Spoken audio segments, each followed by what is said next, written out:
Hey guys, it's Radiant Breeze doing a Dark Souls 2 Scholar of the First Sin review. This is the PS4 edition, and let's get this review started. Dark Souls 2 Scholar of the First Sin is a great game, but the painful truth is, Dark Souls 2 isn't as good of a game as the original Dark Souls was.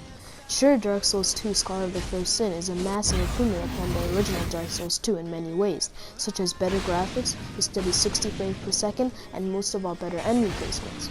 So, my Radiant friends, why don't we start this review off with Dark Souls 2 Scholar of the First Sin's World?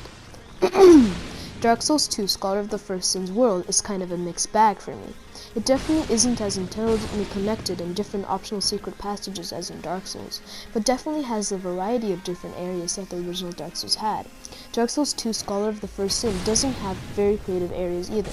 Not only that, but some of the areas in Dark Souls 2 Scholar of the First Sin are just plain lazy. They are completely rushed in the way that makes whole areas in general feel a little bit boring. There's also another problem I had with Dark Souls 2 Scholar of the First Sin's world. Some of the structural buildings in this game don't even logically make sense. For example, a roofless building had an elevator that went way higher than the building itself. So overall, Dark Souls 2 Scholar of the First Sin's world design is mediocre. It has a variety of areas but feels lazy and rushed in some of those areas. Now let's get to Dark Souls 2 Scholar of the First Sin's gameplay. Dark Souls 2 Scholar of the First Sin's gameplay is difficult and very satisfying. Dying in this game is normal, and is a process to getting you one step closer to succeeding. In this game, the variety of weapons go from swords to magical staffs. You usually choose your weapons from what fighting style you train your character in. You can train to be a sorcerer, a one-handed swordsman with a shield, a two-handed swordsman, an archer, or a dual swordsman. As you can see, the variety of how you want to fight is not small. The area where you can level up, purchase items, and improve your Estus flasks, healing potions, is in Majula.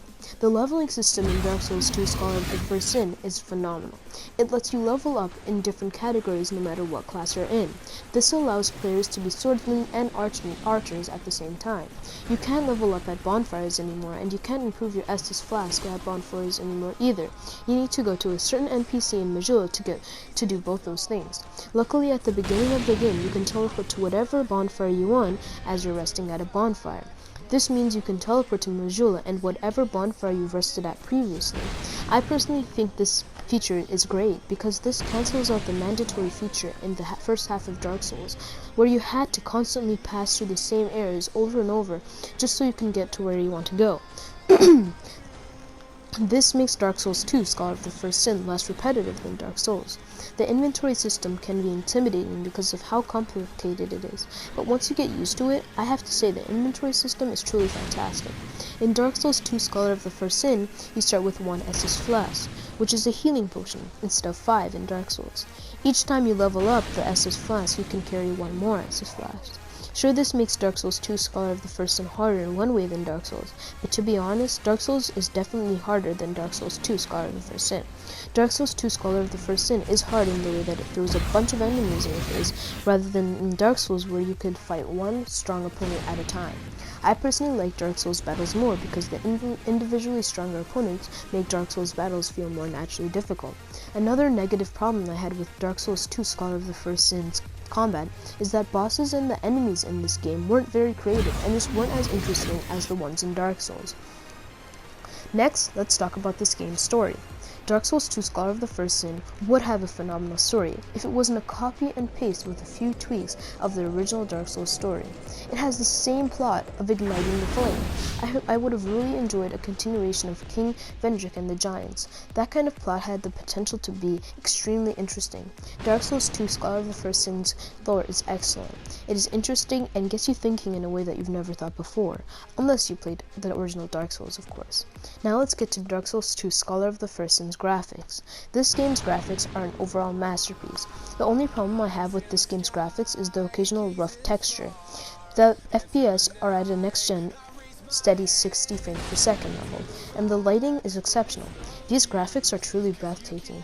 The audio in this game is exceptional, but gets a little bit straight up annoying sometimes because of the amount of little songs in the soundtrack.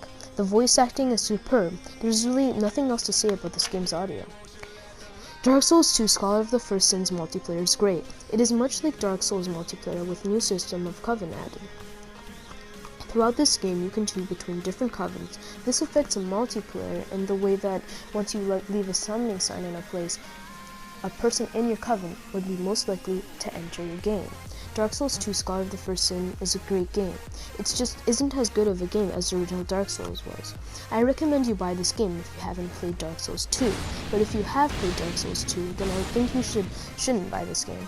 I give Dark Souls 2 Scholar of the First Sin an 8.7 out of 10. This game has great graphics, lots of choice on how you want to fight, a phenomenal leveling system, a good variety of areas, great head-to-head combat controls, superb multiplayer system, but on the other hand it has rush areas, lack of creativity in bosses and enemies, a copy-paste story of Dark Souls, and the occasional rough textures. I hope you guys enjoyed my review. Leave a like and subscribe if you want more content, and I'll see you guys later.